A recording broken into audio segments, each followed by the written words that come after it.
അമിതമായി ഇപ്പൊ നമ്മൾ ഇസ്രായേൽ മൊത്തം തകർന്നിട്ട് നമുക്ക് സന്തോഷിക്കണോ? അവിടെ ഈ നിരപരാധികളല്ലേ പോകേണ്ടത്? ആരാണ് അഹങ്കാരികൾ? അഹങ്കാരികളായ ഒരു വിഭാഗം, അതിൽപ്പെട്ട എത്രയോ ആ ജൂതന്മാരിൽ എത്രയോ പേര് ഫലസ്തീനിന് വേണ്ടി കൊടിപിടിക്കുന്നവരുണ്ട്. ഇന്നും ഈ അടുത്ത സമയങ്ങളിൽ പോലും പ്രക്ഷോഭങ്ങളിൽ തിളങ്ങി നിൽക്കുന്ന ജൂതന്മാരുണ്ട്. സാധുക്കളായ അവർ, ജൂതന്മാരായ സാധുക്കളായവർ, എത്രയും വേഗം ഇത് നാം അവസാനിപ്പിക്കണം. ജൂത രാഷ്ട്രീയത്തിന് എതിരെ ജൂതന്മാര് തന്നെ നിലകൊള്ളുന്നു. അപ്പൊ എത്ര നിരപരാധികളാണ് അവിടെയും മരിച്ചു വീഴുന്നത് നമ്മൾ മനസ്സിലാക്കണം. ഇത് അധികാരികളും തമ്മിലുള്ള പ്രശ്നങ്ങളാണ്. ആയുധങ്ങൾ വിറ്റ് തീർക്കാനുള്ള ഒരു ഐഡിയയാണ്. ഇതൊക്കെ ഒരുപാട് ചരിത്രം പഠിക്കണം. നമ്മൾ ഈ ഇരിക്കുന്ന വെറുതെ ഒരു ഐക്യദാർഢ്യത്തിൽ പോയി കുലു തക്ബീർ അല്ലാഹു അക്ബർ വിളിച്ച് ആവേശം കാണിച്ചിട്ട് കാര്യമില്ല.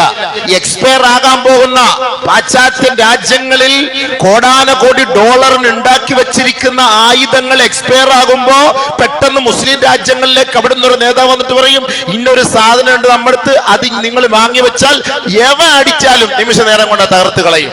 അങ്ങനെ ഇവന്റെ തലയിൽ അടിച്ചേൽപ്പിക്കും. വിവരമില്ലാത്തവൻ കൊണ്ടുവരട്ടെ. അങ്ങനെ കൊണ്ടുവന്ന സാധനങ്ങൾ അവിടെ എക്സ്പയർ ആകാൻ പോകുന്ന സാധനമാണ്. ഇത് ഉണ്ടാക്കി വെച്ചിട്ട് എന്ത് ചെയ്യാൻ? ആരെ അടിക്കാൻ? എന്ത് ചെയ്യാൻ? ഇങ്ങനെ ഈ സാധനങ്ങൾ വിറ്റഴിച്ച് നിരപരാധികളെയും അവരുടെ കുടുംബങ്ങളെയും തകർക്കലാണ് അധികാരികളുടെ ലക്ഷ്യം. അധികാരികൾ എല്ലാവരും, അവരിനി മുസ്ലിം ആയാലും ജസ്രാനി ആയാലും ജൂതനായാലും, ഇവരെല്ലാം ഒറ്റ ചരടിന്റെ മക്കളാണ്. അവർക്കൊന്നും ഒരു പോറലേൽക്കൂല.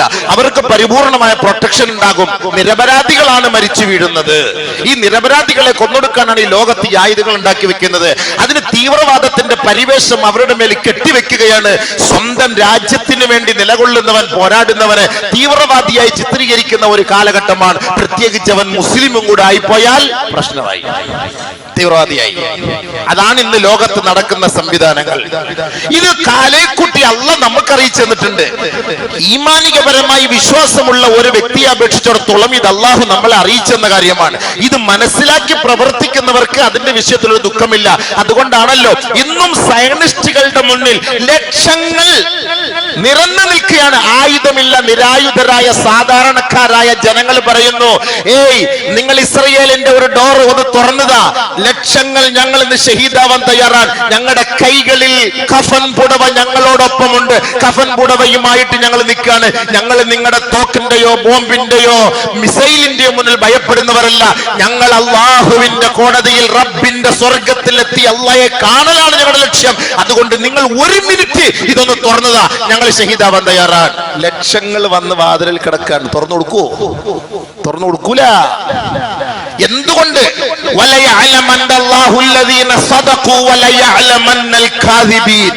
അല്ല എന്തിനാണ് ഇങ്ങനെ നിർത്തി ഇങ്ങനെ കുറെ നാളുകളായിട്ട് ഇങ്ങനെ കൊണ്ടുപോകുന്ന എന്തിനാണ്? ഈ വിഷയത്തിൽ അള്ളാഹുവിൽ വിശ്വാസമുള്ളവനാരാണ്? ജൂതന്മാരെ അംഗീകരിക്കുന്നവനാരാണ്? യഥാർത്ഥത്തിൽ മുഅ്മിനാരാണ്? കാപട്യത്തിന്റെ ഉടമയാരാണ്? ഇത് മനസ്സിലാക്കാൻ വേണ്ടി അല്ലാഹു സുബ്ഹാനഹു വ തആല ഈ സത്യവിശ്വാസികളെ പരീക്ഷിക്കുമെന്ന് പരിശുദ്ധമായ ഖുർആൻ. ഖുർആൻ തന്നെ മറുപടി. അത് നമ്മൾ നിരാശപ്പെടേണ്ട കാര്യമില്ല. നമ്മൾ ഈ ദുആ കൊണ്ട് ഒരിക്കലും നമ്മുടെ ദുആ ഫസാദാവൂല. വിജയം അല്ലാഹു തരും, സത്യത്തിനുള്ള വിജയം തരും. പക്ഷെ കാത്തിരിക്കാൻ നമുക്ക് സമയമില്ല. ഇപ്പൊ തന്നെ കിട്ടണം, ഇപ്പൊ തന്നെ നമുക്ക് കാര്യം നടക്കണം. കാത്തിരിക്കാൻ സമയമില്ല. ഏതൊരാളും അങ്ങനെ തന്നെയാണ്. ദുആ ചെയ്താൽ ഉടനെ മറുപടി കിട്ടണം? ഒരിക്കലുമില്ല. അതുകൊണ്ട് മനുഷ്യൻ, മുസ്ലിമായ നമ്മൾ എന്താണ് ഫലസ്തീൻ, ഖുദ്സ്, ഇതിനെ കുറിച്ച് പഠിക്കണം, മക്കയെ കുറിച്ച് പഠിക്കണം, മദീനയെ കുറിച്ച് പഠിക്കണം. നമുക്കിതിന് സമയമില്ല. എന്തെങ്കിലുമൊക്കെ മീഡിയയിൽ കണ്ടിട്ട് കയറി പ്രസംഗിച്ചിട്ടൊന്നും കാര്യമില്ല. ചരിത്രത്തിലേക്ക് വാ, ഖുർആനിലേക്ക് വാ, ഹദീസുകളിലേക്ക് വാ. താരീഖുകളുടെ എല്ലാത്തരം താരീഖുകളുണ്ടല്ലോ, ചരിത്രങ്ങളുണ്ടല്ലോ. അല്ലാഹു പഠിപ്പിച്ചിരുന്ന കാര്യമല്ലേ. എന്തിനാണ് നബി സല്ലല്ലാഹു അലൈഹി വസല്ലം തങ്ങളെ പരിശുദ്ധമായ മക്കയിൽ നിന്ന് ബൈത്തുൽ മുഖദ്ദസിലേക്ക് അല്ലാഹു കൊണ്ടുപോയത്? വെറുതെ കൊണ്ടുപോയതാ? ടൂറിന് പോയതാ? വിദേശ പര്യടനത്തിന് പോയതാ? വിനോദ സഞ്ചാരത്തിന് പോയതാ? അല്ലാഹു സുബ്ഹാനഹു വ തആല സുബ്ഹാൻ, അവനത്ര പരിശുദ്ധനാണ് എന്ന് പറഞ്ഞിട്ട് അസ്റാ ബിഅബ്ദിഹി, തന്റെ ദാസനെയും കൊണ്ട് സഞ്ചരിപ്പിച്ചവനാണ്. മിനൽ മസ്ജിദുൽ ഹറാം ഇലൽ മസ്ജിദുൽ അഖ്സ. ഈ രണ്ട് പേരും അല്ലാഹു അവിടെ ഉപയോഗിച്ചു. മസ്ജിദുൽ അഖ്സ അല്ലാഹു ഉപയോഗിച്ച പേരാണ്. അവിടേക്ക് അല്ലാഹു സുബ്ഹാനഹു വ തആല കൊണ്ടുപോയെങ്കിൽ ഈ മസ്ജിദുൽ അഖ്സയും ഈ ഉമ്മത്തുമായിട്ട് ഗതകാല ചരിത്ര പാരമ്പര്യമുണ്ട്. അതിന് പൈതൃകം എന്തെന്ന് നമ്മൾ മനസ്സിലാക്കണം. ആ ചരിത്ര പൈതൃകം നമ്മൾ മനസ്സിലാക്കണം. അതുകൊണ്ട് അല്ലാഹു സുബ്ഹാനഹു വ തആല പ്രവാചകനോട് പറഞ്ഞതെന്താ? എന്തിനാണ് ഞാൻ കൊണ്ടുപോയതെന്നറിയോ? ഈ ബൈത്തുൽ മുഖദ്ദസ് എന്ന് പറഞ്ഞ സാധനം എന്താണെന്നറിയോ? ബാറക്ന ഹൗലഹു, അവിടെ ചില അനുഗ്രഹങ്ങളൊക്കെ നാം ചെയ്തു വെച്ചിട്ടുണ്ട്. ആ അനുഗ്രഹങ്ങൾ എന്തൊക്കെയാണെന്നുള്ളതിന്റെ യാഥാർത്ഥ്യം ഞങ്ങൾ മനസ്സിലാക്കണം, അത് പഠിക്കണം. അതിന് ഉമ്മത്തുമായി ബന്ധമുണ്ട്, ചരിത്രവുമായി ബന്ധമുണ്ട്. ഇത് നമ്മൾ പഠിക്കണം. ബാറക്ന അലൈഹി വഅലാ ഇസ്ഹാഖ് വമിൻ ദുർരിയതിഹിമ. അല്ലാഹു സുബ്ഹാനഹു വ തആല മറ്റൊരായത്തിലും പറഞ്ഞു, അല്ലാഹു സുബ്ഹാനഹു വ തആല അവിടെ ബർക്കത്ത് ചെയ്തു, അവിടുത്തെ പ്രവാചകന്മാരിൽ ബർക്കത്ത് ചെയ്തു, അവിടെ സന്താനങ്ങൾ ബർക്കത്ത് ചെയ്തു. ഫമിൻഹും മുഹ്സിനുൻ വളാലിമുൻ ലിനഫ്സിഹി മുബീൻ. അല്ലാഹു അവിടെ ഉപയോഗിച്ചൊരു വാക്ക്, ഈ ഫലസ്തീനിൽ പ്രവാചക പരമ്പരയിൽ പെട്ടവരിൽ തന്നെ, ആ കുടുംബങ്ങളിൽ നിന്നുള്ളവർ തന്നെ നല്ലവരുണ്ട്, അക്രമികളുണ്ട്. നമ്മൾ മനസ്സിലാക്കണം, ചരിത്രത പഠിക്കേണ്ടതുണ്ട്. ഫമിൻഹും ളാലിമുൻ ലിനഫ്സിഹി ഫമിൻഹും മുഹ്സിൻ. നല്ല ആളുകളുമുണ്ട്. ബഹുമാനപ്പെട്ട യൂസുഫ് നബി അലൈഹിസ്സലാത്തു വസ്സലാമിനെ പൊട്ടക്കിണറ്റിൽ എറിഞ്ഞതാരാ? ഇബ്രാഹിമി പാരമ്പര്യത്തിന്റെ ഉടമകളാണ്, യാക്കൂബ് നബിയുടെ മക്കളാണ്, സ്വന്തം മക്കളാണ്, സ്വന്തം മക്കളാണ്. സ്വന്തം സഹോദരനെയാണ് പൊക്കി എറിഞ്ഞത്, പൊട്ടക്കിണറ്റിൽ വലിച്ചെറിഞ്ഞത്, കൊല്ലാൻ വേണ്ടി പ്രേരിപ്പിച്ചത് സ്വന്തം മക്കളാണ്. ഫമിൻഹും ളാലിമുൻ ലിനഫ്സിഹി, സ്വന്തം നഫ്സിനോട് അക്രമം പ്രവർത്തിച്ചവർ അവരാണ്. അപ്പൊ നമ്മൾ മനസ്സിലാക്കേണ്ടത് എന്താ? ചരിത്രം, ഖുദ്സിന്റെ പാരമ്പര്യം മനസ്സിലാക്കുമ്പോ ഖുദ്സിൽ തന്നെ, ഈ പ്രവാചക പരമ്പരയിൽ തന്നെ മുഹ്സിൻ നല്ല ആളുകളുണ്ട്, അതേപോലെ ളാലിമ്യങ്ങളായ അക്രമകാരികളും അവിടെയുണ്ട്. വിശുദ്ധ ഖുർആൻ പറഞ്ഞ വാക്കല്ലേ ഇത്? നമുക്ക് തള്ളിക്കളയാൻ അറിയോ? ചരിത്രം പഠിക്കണം. അതുകൊണ്ട് അല്ലാഹു സുബ്ഹാനഹു വ തആല ബർക്കത്ത് എന്താണ് എന്ന നാട്ടിനെ പരിചയപ്പെടുത്തി കൊടുക്കാൻ അല്ലാഹു സുബ്ഹാനഹു വ തആല നബിയുന റസൂലുള്ളാഹി സ്വല്ലല്ലാഹു അലൈഹി വസല്ലം തങ്ങളെ അങ്ങോട്ടേക്ക് കൊണ്ടുപോയി പരിചയപ്പെടുത്തി കൊടുക്കാൻ. അവിടെ ബർക്കത്തുണ്ട്. എന്താ ബർക്കത്ത്? എന്താണ് ബർക്കത്ത്? ഫലസ്തീൻ പരിചയപ്പെടണം. ഒന്നാമത് ബഹുമാനപ്പെട്ട പ്രവാചകന്മാരുടെ വാസസ്ഥലം, പ്രവാചകന്മാർ ഹിജ്റ ചെയ്ത് വന്ന സ്ഥലം, പ്രവാചകന്മാർ ജനിച്ച സ്ഥലം, പ്രവാചകന്മാർ ജീവിതം നയിച്ച സ്ഥലം, പ്രവാചകന്മാർ ഈ ലോകത്തോട് വിട പറഞ്ഞ് മറമാടപ്പെട്ട സ്ഥലം. ചെറിയ കാര്യമാണത്, ചെറിയ കാര്യമല്ലാതെ. അതാണ് പരിശുദ്ധമായ ബൈത്തുൽ മുഖദ്ദസ്. അവിടെ ഒരുപാട് കാണിക്കാനുണ്ട്, പരിചയപ്പെടുത്താനുണ്ട്. അല്ലാഹു തആല പറഞ്ഞതിന്റെ ലക്ഷ്യം അതാണ്. പ്രവാചകന്മാരെ വളർത്തിയത്, വലുതാക്കിയത്, അവർ പ്രവർത്തിച്ചത്, അവരനുഭവിച്ചത്, അവര് ത്യാഗം സഹിച്ചത്, അവർ ഹിജ്റ ചെയ്ത് പല നാടുകളിൽ നിന്ന് വന്നത് എല്ലാം ആ പരിശുദ്ധമായ ബൈത്തുൽ മുഖദ്ദസ് ആണ്. അതുകൊണ്ട് അവിടെ ഒരുപാട് ബർക്കത്തായ സ്ഥലങ്ങളാണ്. അവിടെ പലതും നബി അങ്ങേ കാണിക്കാനുണ്ട്, പരിചയപ്പെടുത്താനുണ്ട്. അപ്പൊ ഒന്നാമതായി നമ്മൾ മനസ്സിലാക്കേണ്ടത് പ്രവാചകന്മാരുടെ വാസസ്ഥലമാണ്. അതാണ് ആദ്യം മനസ്സിലാക്കേണ്ടത്. പ്രവാചകന്മാരുടെ വാസസ്ഥലമാണ്. അതുകൊണ്ടാണ് അല്ലാഹു തആല വലിയ ആവേശത്തോടുകൂടി പറഞ്ഞത്, നബി അങ്ങ് ഞാൻ കൊണ്ടുപോകുന്നു, ബാറക്ന ഹൗലഹു ലിനുരിയഹു മിൻ ആയാതിനാ. നമ്മുടെ ഒരുപാട് ദൃഷ്ടാന്തങ്ങൾ അങ്ങേ കാണിച്ചു തരാനാണ് ഞാൻ ഇങ്ങനെ പെട്ടെന്ന് ഒരൊറ്റ രാത്രി കൊണ്ട് ഇവിടെയൊക്കെ കൊണ്ടുപോകുന്നത്, സഞ്ചരിപ്പിക്കുന്നത്. അപ്പൊ ബഹുമാനപ്പെട്ട പ്രവാചകന്മാരുടെ വാസസ്ഥലമായ പരിശുദ്ധമായ ബൈത്തുൽ മുഖദ്ദസ്. വഇദ് ഖാല മൂസാ ലിഖൗമിഹി യാ ഖൗമി ദ്കുറൂ നിഅമതല്ലാഹി അലൈക്കും ഇദ് ജഅല ഫീകും അംബിയാ വജഅലകും മുലൂകാ വആതാകും മാ ലം യുഅതി അഹദൻ മിനൽ ആലമീൻ. മൂസ നബി അലൈഹിസ്സലാത്തു വസ്സലാം തന്റെ അനുയായികളോട് പറഞ്ഞ സന്ദർഭം, യാ ഖൗമി ഉഖ്റൂ നിഅമതല്ലാഹി അലൈക്കും, അല്ലാഹു നിങ്ങളുടെ മേൽ ചെയ്ത അനുഗ്രഹങ്ങൾ നിങ്ങളൊന്ന് ഓർത്തു നോക്കണേ. ഇദ് ജഅല ഫീകും അംബിയാ, നിങ്ങളിൽ അല്ലാഹു തആല പ്രവാചകന്മാരെ നിയോഗിച്ചില്ലേ. വജഅല ഫീകും മുലൂകാ, നിങ്ങളെ അല്ലാഹു രാജാക്കന്മാരാക്കിയില്ലേ. വആതാകും മാ ലം യുഅതി അഹദൻ മിനൽ ആലമീൻ, ലോകത്താർക്കും കിട്ടാത്ത അനുഗ്രഹങ്ങളെ കൊണ്ട് അല്ലാഹു നിങ്ങളെ ആദരിച്ചില്ലേ. മൂസ നബി അലൈഹിസ്സലാത്തു വസ്സലാം ഈ സമുദായത്തോട് പറഞ്ഞു കൊടുക്കുകയാണ് 3 ഗുണങ്ങൾ. ഒന്ന്, ഇത് ജഅല ഫീകും അംബിയാ, അല്ലാഹു അംബിയാക്കളെ ഇവർക്ക് നൽകി. അല്ലാഹു അംബിയാക്കളെ നൽകി. ബഹുമാനപ്പെട്ട കനാനിൽ നിന്ന് ഇബ്രാഹിം നബി അലൈഹി സ്വലാത്തു വസ്സലാമിന്റെ പാരമ്പര്യം മുതൽ യഅ്ഖൂബ് നബി അലൈഹി സ്വലാത്തു വസ്സലാം വരെയുള്ള ഒരുപാട് പ്രവാചകന്മാരെ അല്ലാഹു സുബ്ഹാനഹു വ തആല ഇവർക്ക് നൽകി ആദരിച്ചു. അള്ളാഹു അനുഗ്രഹിച്ചു. അവർക്ക് കിട്ടിയ ഏറ്റവും വലിയൊരു ഭാഗ്യമാണ് ഈ പ്രവാചകന്മാരുടെ ഒരു ഒഴുക്ക് തന്നെയായിരുന്നു ആ നാട്ടിലേക്ക് വന്നത്. ഇത് ജഅല ഫീകും അംബിയ, അവരുടെ നേതൃസ്ഥാനം വഹിക്കാൻ ഒരു പ്രവാചകൻ നിലകൊള്ളുക എന്ന് പറഞ്ഞാൽ സാധാരണ കാര്യമല്ലാതെ അതൊരു വലിയ കാര്യം തന്നെയാണ്.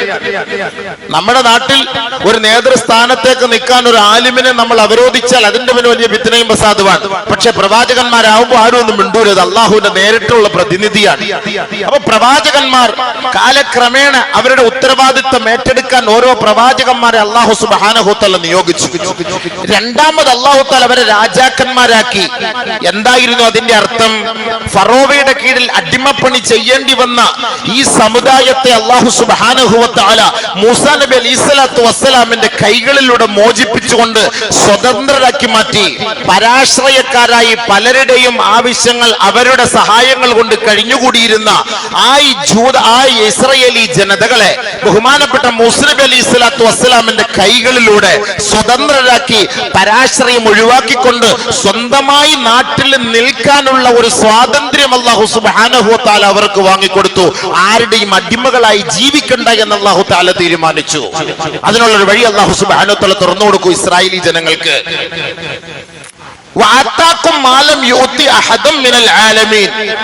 അല്ലാഹു സുബ്ഹാനഹു വ തആല മറ്റൊരു സമുദായത്തിനും ചെയ്യാത്ത അനുഗ്രഹങ്ങളാണ് ഇവർക്ക് ചെയ്തത്. ഇവർ എന്ത് ആഗ്രഹിക്കുന്ന മൂസാ നബി അലൈഹി സ്വലാത്തു വസ്സലാമിലൂടെ അവർക്കത് അല്ലാഹു എത്തിച്ചു കൊടുക്കുകയാണ്. ഇവർ ആഗ്രഹിക്കുന്നത് മുഴുവനും അല്ലാഹു സുബ്ഹാനഹു വ തആല സാധിച്ചു കൊടുക്കുകയാണ്. ഇവരുടെ വിഷമങ്ങളെ അല്ലാഹു സുബ്ഹാനഹു വ തആല മാറ്റി കൊടുക്കുകയാണ്. ഇവർക്ക് എന്ത് ഭക്ഷണം വേണമോ ആ ഭക്ഷണം അല്ലാഹു സുബ്ഹാനഹു വ തആല എത്തിച്ചു കൊടുക്കുകയാണ്.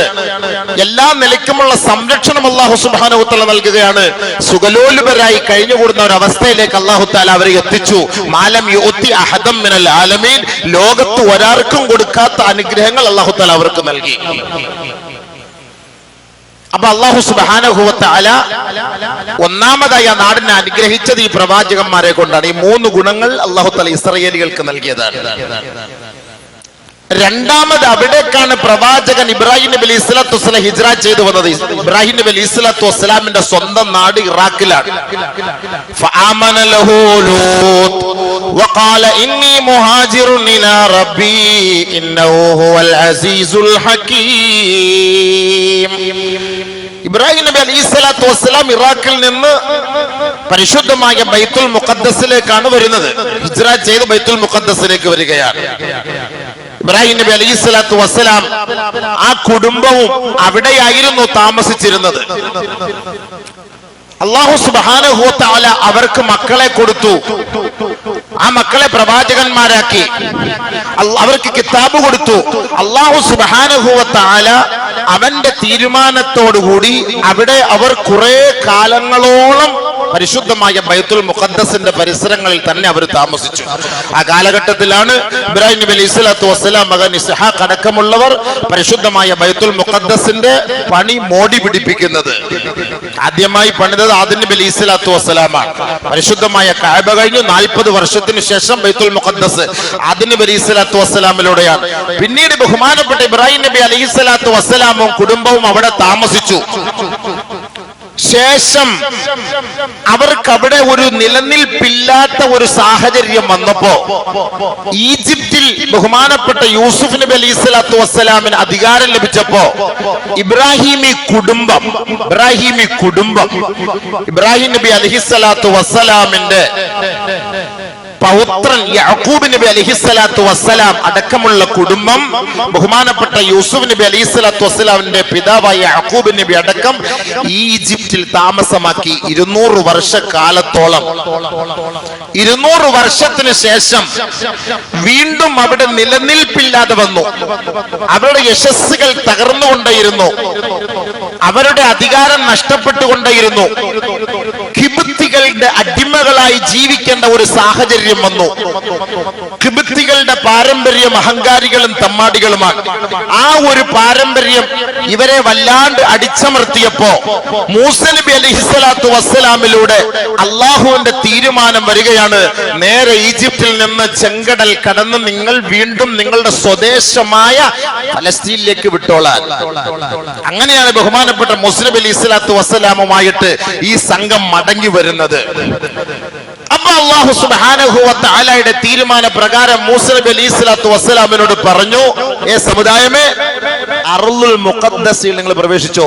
ഈ ബൈത്തുൽ മുഖദ്ദസിന്റെ മറ്റൊരു പേരാണ് അർളെ മുഖദ്ദസ. അല്ലാഹ് ഇട്ട പേരാണ്. യാ ഖൗമി ദുഖുലുൽ അർളൽ മുഖദ്ദസത അല്ലതി കതബല്ലാഹു ലക്കും.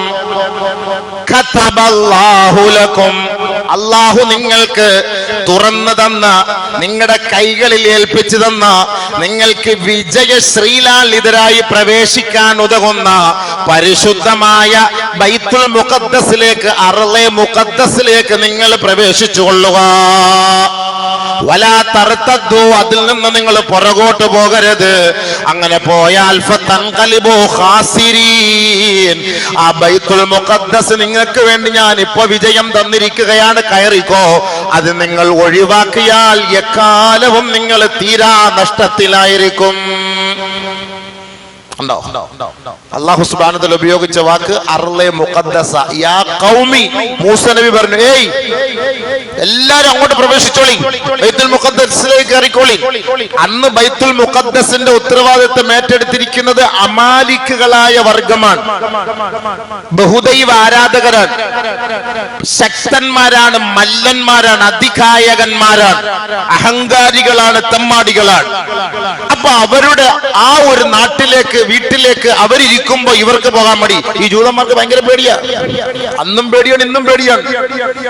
അന്നും പേടിയാണ്, ഇന്നും പേടിയാണ്. നമ്മുടെ മുന്നിൽ പേടിയില്ലാന്ന് കാണിക്കുകയാണ് സംഭവം. അവര് പറയാൻ, ഖാലൂ യാ മൂസാ ഇന്ന ഫീഹാ ഖൗമൻ ജബ്ബാരീൻ വഇന്നാ ലൻ നദ്ഖുലഹാ ഹത്താ യഖ്റുജൂ മിൻഹാ ഫഇൻ യഖ്റുജൂ മിൻഹാ ഫഇന്നാ ദാഖിലൂൻ. മൂസ, ഞങ്ങൾ ഒരിക്കലും അങ്ങോട്ട് പ്രവേശിക്കില്ല മൂസ, കാരണം അഹങ്കാരികളായ ഒരു വിഭാഗം അവിടെ വാഴുകയാണ്. ഞങ്ങൾ അങ്ങോട്ട് പോയാൽ ഞങ്ങളെ അവർ അടിച്ചമർത്തും, കൊന്നുകളയും. അതുകൊണ്ട് അവർ ആ നാട് വിട്ടു പോകാത്തിടത്തോളം കാലം ഞങ്ങളെ ബൈത്തുൽ മുഖദ്ദസിലേക്ക് പ്രവേശിക്കൂല. കണ്ട മൂസാനയുടെ ഇത്രയും നാൾ ഇവന്മാരെ കൊണ്ടുനടന്ന് ഇവന്മാർക്ക് വേണ്ട സൗകര്യം ചെയ്തു കൊടുത്ത്, ചാപ്പാട് വാങ്ങിച്ചു കൊടുത്ത്, സൗകര്യം ചെയ്യല്ല, പ്രവാചകന്മാരെ എത്തിച്ചു കൊടുത്ത്, ദുആയ്ക്ക് ഇജാബത്ത് കിട്ടി, എല്ലാം ചെയ്ത് അല്ലാഹു കതബല്ലാഹു ലക്കും. ഒരു വാക്ക് അല്ലാഹ് അവിടെ പറഞ്ഞിട്ടുണ്ട്, ഇൻഷാ അല്ലാഹ് ഖിയാമത്ത് നാളിന് മുമ്പ് ഇത് അല്ലാഹ് എഴുതി വെച്ചോളിൻ. ഇത് നമുക്ക് ഈ ആയത്ത്, ഈ സൂറത്തുൽ മാഇദയിലെ ഈ ആയത്ത്, യാ ഖൗമി ഉദ്ഖുലുൽ അർളൽ മുഖദ്ദസത അല്ലതി കതബല്ലാഹു ലക്കും, ഫലസ്തീനിന് വേണ്ടി ഐക്യദാർഢ്യം പ്രഖ്യാപിക്കുകയും ദുആ ചെയ്യുകയും ചെയ്തിട്ട് നമുക്ക് മനസ്സിന് ഒരിക്കലും ഒരു സന്തോഷം കിട്ടുന്നില്ല എന്ന വാർത്തയല്ല. ഈ ആയത്തിൽ അല്ലാഹു വർഷങ്ങൾക്ക് മുമ്പ് പറഞ്ഞു കഴിഞ്ഞു, ബൈത്തുൽ മുഖദ്ദസ് അല്ലാഹു നിങ്ങൾക്ക് മോചിപ്പിച്ചു തരും, അല്ലാഹു നിങ്ങൾക്ക് വിജയിപ്പിച്ചു തരും എന്ന് അല്ലാഹ് ഈ ആയത്തിൽ അറിയിക്കുകയാണ്. യാ ഖൗമി ഉദ്ഖുലുൽ അർളൽ മുഖദ്ദസത അല്ലതി കതബല്ലാഹു ലക്കും, നിങ്ങൾക്ക് വേണ്ടി അല്ലാഹു തആല വിജയം തന്നിരിക്കുകയാണ്, നിങ്ങൾക്ക് വേണ്ടി എഴുതി തന്നിരിക്കുകയാണ് ആ ഭവനം. അവിടെ അല്ലാഹു സുബ്ഹാനഹു വ തആല പ്രവേശിച്ചു കൊള്ളാൻ പറഞ്ഞെങ്കിൽ ഇത് സദഖല്ലാഹ്, അല്ലാഹുവിന്റെ വാക്കാണ്, അല്ലാഹുവിന്റെ വീടിന്റെ ഉടമസ്ഥനാണ്, ആ ഭവനത്തിന്റെ ഉടമസ്ഥനായ അല്ലാഹ് പറഞ്ഞ വാക്കാണ്. ഈ ബൈത്തുൽ മുഖദ്ദസിനെയും ആ നാടിനെയും അല്ലാഹു ജൂതന്മാരുടെ കരാള ഹസ്തങ്ങളിൽ നിന്ന് മോചിപ്പിക്കുമെന്ന് ഈ ആയത്തിന്റെ തന്നെ തെളിവാണ്. അതുകൊണ്ട് കാത്തിരിക്കണം, നാളെ കിട്ടും എന്ന് പറഞ്ഞിട്ട് കാര്യമില്ല. ചിലപ്പോ 7000 അല്ല 70,000 ശുഹദാക്കളാവും. 7000 അല്ല 70,000 ആകും. നമ്മളതിൽ ദുഃഖിച്ചിട്ട് കാര്യമില്ല. അവർക്ക് വേണ്ടി ദുആ ചെയ്യലാണ് നമ്മുടെ ബാധ്യത. നമ്മൾ നിരാശപ്പെടാൻ പാടില്ല. അല്ലാഹ് ഉപയോഗിച്ച വാക്കല്ലേ, മൂസ പ്രവേശിച്ചു കൊള്ളുക, നിങ്ങൾക്ക് വേണ്ടി ഞാനത് തുറന്നു തന്നിരിക്കുന്നു, വിജയിപ്പിച്ചു തന്നിരിക്കുന്നു. നിങ്ങൾ അതിൽ നിന്ന് പുറകോട്ട് പോയാൽ ഫതൻഖലിബു ഖാസിരീൻ, നിങ്ങൾ തീരാ നഷ്ടത്തിലാകും. ഖസ്റ ദുനിയ വൽ ആഖിറ. ഖസ്റ എന്ന വാക്ക് അല്ലാഹ് ഖുർആനിൽ ഉപയോഗിച്ചിട്ടുണ്ടെങ്കിലുണ്ടല്ലോ, അത് ഒരിക്കലും തിരിച്ചെടുക്കാൻ പറ്റാത്ത ഒരു വാക്കാണത്. നാശം, നാശം എന്നാണ് അതിന്റെ അർത്ഥം. ഹലക്ക എന്ന ഹലക്കായ്ക്ക് നാശമെന്നാണ്. പക്ഷെ ഇവിടെ ഹസിറ എന്ന് ഉപയോഗിച്ചൊരു വാക്ക് അത് ഒരിക്കലും തിരിച്ചെടുക്കാൻ പറ്റൂല. നീ നശിച്ചാൽ നിന്റെ ഒടുക്കത്തെ നശീകരണം തന്നെയാണ്, പിന്നെ നീ ഉയർത്തെഴുന്നേറ്റ് വരൂല എന്നാണ് അല്ലാഹു സുബ്ഹാനഹു വ തആല ഫതൻഖലിബു ഖാസിരീൻ, ഒരിക്കൽ നിങ്ങൾ തിരിച്ചു പുറകോട്ട് പോകരുത്.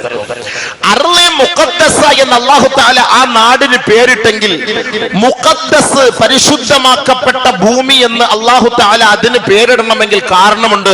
ഒന്ന്, അവിടെ ശിർക്ക് ഉണ്ടാകാൻ പാടില്ല, ബഹുദൈവ ആരാധന ഉണ്ടാകാൻ പാടില്ല. അതുകൊണ്ടാണ് മക്ക മുക്കറമയിലെ കഅബയ്ക്ക് അല്ലാഹു തആല ഹറം എന്ന് പേരിട്ടത്. എന്താ? അവിടുത്തെ 33 കോടി ദൈവങ്ങളെ എടുത്ത് കളഞ്ഞ് തുടച്ച് വൃത്തിയാക്കി അള്ളാഹുവിന്റെ പ്രവാചകൻ സ്വഹാബാക്കൾ ജസീറത്തുൽ അറബിന്റെ 4 ഭാഗത്തും മീഖാത്ത് സ്ഥാപിച്ചു. ഇതിനകത്തൊരു മുശ്രിക്ക് കയറാൻ പാടില്ല. അതിനാണ് ഈ മീഖാത്ത് എന്ന് പറഞ്ഞ സാധനം. ആ മീഖാത്തിനകത്തേക്ക് ഒരു മുശ്രിക്ക് കയറാൻ പാടില്ല. ഒരു കാലഘട്ടത്തിൽ ഉണ്ടായിരുന്നു, അത് മുഴുവനും അള്ളാന്റെ റസൂൽ തുടച്ചു നീക്കി വൃത്തിയാക്കി. അതിന് അള്ളാഹു ഹറം എന്ന് പേരിട്ടു. എന്തുകൊണ്ട്? അത് മുഖദ്ദസായ സ്ഥലമാണ്, അവിടെ ശിർക്കില്ല, അവിടെ ബഹുദൈവ ആരാധനയില്ല. അപ്പം മുഖദ്ദസായ സ്ഥലമാണെങ്കിൽ 3 ക്വാളിറ്റി ഉണ്ടാകണം. എന്താണത്? ഒന്ന്, അവിടെ ശിർക്ക് ഉണ്ടാകാൻ പാടില്ല, ബഹുദൈവ ആരാധന ഉണ്ടാകാൻ പാടില്ല. രണ്ടാമത് മസ്ജിദ് ഉണ്ടായിരിക്കണം. മൂന്നാമതൊരു പ്രവാചകൻ ആ നാട്ടിൽ ഉണ്ടായിരിക്കണം. എന്നാലേ ഇവിടെ മുഖദ്ദസായ സ്ഥലമാവുകയുള്ളൂ. ഈസാ നബി അലൈഹിസ്സലാത്തു വസ്സലാം ആ നാട്ടിലാണ് ജനിച്ചത്. ഈസാ നബി അലൈഹിസ്സലാത്തു വസ്സലാമിനെ ആ നാട്ടിൽ നിന്നാണ് ആകാശത്തേക്ക് ഉയർത്തിയത്. ഈസാ നബി അലൈഹിസ്സലാത്തു വസ്സലാമിനെ ആകാശത്ത് നിന്ന് തിരിച്ചു കൊണ്ടുവരുന്നതും ആ നാട്ടിലാണ്. ഇത് അർളെ മുഖദ്ദസയിൽ ലോകത്ത് 2 പേരെയാണ് അണ്ടവും ബീജവും ഇല്ലാതെ അല്ലാഹു തആല സൃഷ്ടിച്ചത്. ഒന്ന് ആദം നബി അലൈഹിസ്സലാത്തു വസ്സലാം. ആദം നബി അലൈഹിസ്സലാത്തു വസ്സലാമിന്റെ വാപ്പയാര്? ആദം നബി അലൈഹിസ്സലാത്തു വസ്സലാമിന്റെ ഉമ്മയാര്? അണ്ടമില്ല ബീജമില്ലാതെ അല്ലാഹു സുബ്ഹാനഹു വ തആല ആദം നബിയെ സൃഷ്ടിച്ചെങ്കിൽ അതിന് ചില കാരണങ്ങളുണ്ട്. ഭൗതികമായ ഒരു മെറ്റീരിയൽസും ആദം നബിയെ സൃഷ്ടിക്കാൻ അല്ലാഹു ഉപയോഗിച്ചില്ല. കാരണം ഭൗതിക മെറ്റീരിയൽ ഉള്ളവർക്ക് ആകാശത്ത് താമസിക്കാൻ പറ്റൂല. ആകാശത്ത് താമസിക്കണമെങ്കിൽ അതിൻ്റെതായ ചില മാനദണ്ഡങ്ങളുണ്ട്. ആകാശത്തും ഭൂമിയിലും അധിവസിക്കാൻ അള്ളാഹു സൗകര്യം ഏർപ്പെടുത്തി കൊടുത്ത 2 പേരാണ്. അതിലൊന്ന് ബഹുമാനപ്പെട്ട ആദം നബി അലൈഹിസ്സലാത്തു വസ്സലാം.